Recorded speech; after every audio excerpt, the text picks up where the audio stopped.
আসসালামু আলাইকুম রহমতুল্লাহি ওবরকাতুহু। প্রিয় ভিউয়ার্স, আমি সেলিম রেজা। আশা করি প্রত্যেকে ভালো আছেন, সুস্থ আছেন এবং সুন্দর রয়েছেন। আমাদের দেশের গত সালের 5ই আগস্ট একটা বিশাল প্রেক্ষাপট চেঞ্জ হয়েছে, এটা আপনারা প্রত্যেকে অবগত। তো তারাও ধারাবাহিকতায় আমাদের পার্শ্ববর্তী দেশ যে ভারত, সবচেয়ে বড় গাত্রদাহের কারণ হয়ে গেছে তাদের তাদের রয়ের এজেন্ট, খুনি, স্বৈরাচার, পতিত হাসিনা এর যে নির্লজ্জ পতন হয়েছে, সেটি তারা কোনো মতেই বরদাস্ত করতে পারছে না, সহ্য করতে পারতেছে না। এই জন্য সে তখন থেকে একের পর এক তারা ষড়যন্ত্রে লিপ্ত এখন পর্যন্ত অব্যাহত রয়েছে। প্রথমত তারা কি করলো? প্রথমত তারা আমাদের দেশের মানুষদের ওপরে যে ট্যুরিস্ট ভিসা, এটি বন্ধ করে দিল। তারপর কি করলো? পেঁয়াজ বন্ধ করে দিল। তারপর কি করলো? অনাকাঙ্ক্ষিতভাবে আমাদের উপরে যে বাঁধ রয়েছে, সে বাঁধ ছেড়ে দিল, দিয়ে বেশ কয়েকটি জেলাতে ভয়াবহ বন্যা সৃষ্টি হলো অনাকাঙ্ক্ষিতভাবে। তারপর কি করলো? এই চিন্ময়কে দ্বারা দেশে একটি অরাজকতার সৃষ্টি করার চেষ্টা করলো। একের পর এক এই ধরনের ষড়যন্ত্রে তারা লিপ্ত এখন পর্যন্ত। বিভিন্নভাবে তারা হুমকি ধমকি দিয়ে আসতেছে আজ অবধি।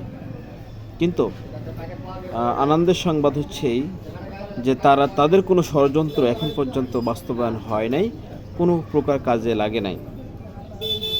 তারা ভাবতেছিল যে আমাদের দেশে, বাংলাদেশের মানুষ চিকিৎসা না করলে তারা বিনা চিকিৎসায় ধুকে ধুকে মারা যাবে।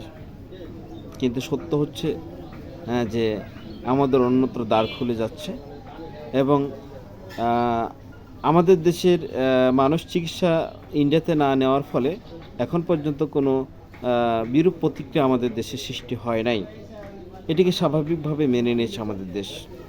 বরঞ্চ উল্টো যেটি হয়েছে সেটি হচ্ছে যে তাদের দেশের ব্যবসা বাণিজ্যের, বিশেষ করে উত্তরবঙ্গের, বিশেষ করে ক্যালকাটা রাজ্যের বা উত্তরবঙ্গ রাজ্যের ব্যবসায়ীদের খরা চলতেছে। তারা ধুকে ধুকে মরতেছে। অনেকেই ঋণে জর্জরিত হয়ে গেছে, ব্যবসা ছেড়ে দিয়েছে, হা হুতাশ শুরু করে দিয়েছে। যেসব অঞ্চলগুলো বাংলাদেশের ক্রেতাদের ওপর ডিপেন্ডেন্ট ছিল 100%, তারা আজকে মিডিয়ার সুবাদে বা মিডিয়ার কল্যাণে আমরা দেখতে পাচ্ছি যে তাদের কি করুণ একটা দুর্দশা চলতেছে। রাস্তাগুলো তো কুকুর শ্রীগাল দখল করে নিয়েছে, বাংলাদেশে কোনো ক্রেতা না থাকার ফলে। হোটেলগুলো তালাবদ্ধ, আবাসিক হোটেলগুলো তালাবদ্ধ, রেস্টুরেন্টগুলো তালাবদ্ধ, এবং কসমেটিক বলেন, পোশাক বলেন, এইসব মার্কেটগুলো এখন মানে ধুধু মরুভূমির মতো পড়ে আছে। তো এগুলো তো ইন্ডিয়ার জনগণের একটা হাহাকার দেখতে পাচ্ছি আমরা মিডিয়ার সুবাদে। কিন্তু কিছু কিছু বিজিবির উগ্র হিন্দুত্ববাদী যে বিজিবি নেতাগুলো রয়েছে, এগুলো বলে কুলাঙ্গার। তো এইসব কুলাঙ্গারগুলো আজও কিন্তু তাদের মুখ জোর বা আজও তাদের গায়ের জোর বা মুখের জোর দিয়ে তারা বলে আসতেছে যে এটা সেটা কত কি আমাদেরকে উড়িয়ে দিবে, বাংলাদেশ ওদের জন্য কিচ্ছু না, কয়েক মিনিটের ব্যাপার বাংলাদেশকে নাস্তানাবাদ করতে, ইত্যাদি অনেক কিছু আমরা শুনেছি। তো আল্লাহর রহমতে তারা আমাদের কিছুই করতে পারেনি। আর একটা জিনিস আপনারা দেখেন যে আমাদের সীমান্তে বিভিন্ন জায়গায় দেখা যাচ্ছে যে তারা জবরদখল করে ভূমিগুলো করে রেখেছিল, ভূমিদস্যুর মতো কাজ করে রেখে ভূমি দখল করে রেখেছিল। সেগুলো সেই 5ই আগস্টের পর একে একে এগুলো উদ্ধার হচ্ছে এবং আরও হবে। অসংখ্য জমি তারা আমাদের দখল করে রেখেছে।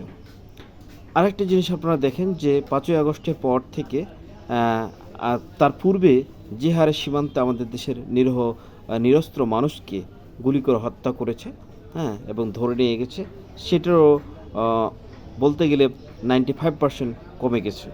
কারণ আগেকার যে তাবেদার হাসিনা ছিল, তার যে বাহিনী ছিল, তারা ছিল নামমাত্র। তারা কোনো প্রতিবাদ করতো না, হ্যাঁ, নম করতো, হ্যাঁ, অর্থাৎ উপর থেকে নির্দেশ ছিল যে ভারতীয়রা যা ইচ্ছে তাই করবে, আপনারা কোনো কিছু বলতে পারবেন না, আপনারা শুধু চেয়ে থাকবেন, বাট কাজে বা মুখে কোনো প্রতিবাদ করা যাবে না, এবং তারা সেটি করে গেছে। কিন্তু এই 5ই আগস্টের পট পরিবর্তনের পরে, ঠিক আছে, নতুন যে আমাদের বিজিবি বা বর্ডার গার্ড, এরা আমূল পরিবর্তন হয়ে গেছে। এরা আর পিঠ দেখায় না, ঠিক আছে, এরা এখন মুখের উপর কথা বলে, আঙ্গুল তুলে কথা বলে। তো দেখেন যে একটি দেশ কতটা নির্লজ্জভাবে পার্শ্ববর্তী দেশের প্রভুত্ব স্বীকার করে নিয়েছিল, শুধুমাত্র তার ক্ষমতাকে টিকিয়ে রাখার জন্য। হ্যাঁ, এটি বাংলাদেশের মানুষ একেবারে স্পষ্টত দেখতে পেল। তো ডিয়ার ভিউয়ার্স, আমাদেরকে ভারত নির্ভরতা কমাতে হবে, আমাদের দেশি প্রোডাক্ট উৎপাদন বাড়াতে হবে, বিকল্প ওয়ে খুঁজতে হবে। আলহামদুলিল্লাহ, আমি দায়িত্বহীন কণ্ঠে বলতে পারি যে আমাদের দেশে এগিয়ে যাচ্ছে এবং যাবে ইনশাল্লাহ। গত কিছুদিন থেকে হয়তোবা বাংলাদেশের মানুষ ভারতে উন্নত চিকিৎসার জন্য যাচ্ছিল, কিন্তু অদূর ভবিষ্যতে ভারতের মানুষ বাংলাদেশে উন্নত চিকিৎসার জন্য আসতে হবে। এটি শুধুমাত্র সময়ের অপেক্ষা মাত্র।